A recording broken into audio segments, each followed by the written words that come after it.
هلا هلا بنات.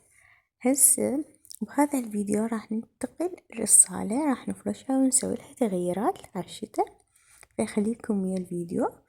أول شي اشتريت وجوه كوشات ومليتهم أني، وجبت كم شغلة هم سويت بيهن تغييرات، فخليكم ويا الفيديو وشوفوا باقي التفاصيل.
بنات، حبيت أغلف الصوبة من فوق بسيليكون، يعني أنا كل مرة أغلفها هيجي قطعة مستطيلة أقصها وأخليها وخلاص، بس زوجي حب يغلفها بهالطريقة وعاش جديدة، غلفها بطريقته هو. إذا تحبون تسووا نفس الطريقة أو تحبون تخلوها مجرد تقصون قطعة مستطيلة وتثبتوها على الصوبة، تحافظلكم على الصوبة تبقى نظيفة، وتحمون عليها خبز أو غير شي ما تتوسخ.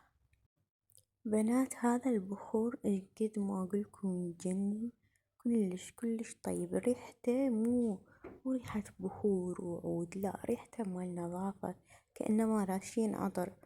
أخذته من الشارجة، اسمه بخور مريم، خذوا له سكرين وين ما تلقوه خذوه.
بالنسبة للطاولة الوسطية، أنا اختاريت أخليه شغلات لأنه أنا عندي طفل يعني وسلامته كلش حرك ويخرب، فخليت هيجي شغلات إنه حتى إذا يخربن عادي. وباقي التفاصيل أتمنى تكون عجبتكم، وهذا شكل النهائي للصالة، ومع السلامة، نلتقيكم فيديو آخر إن شاء الله. باي باي.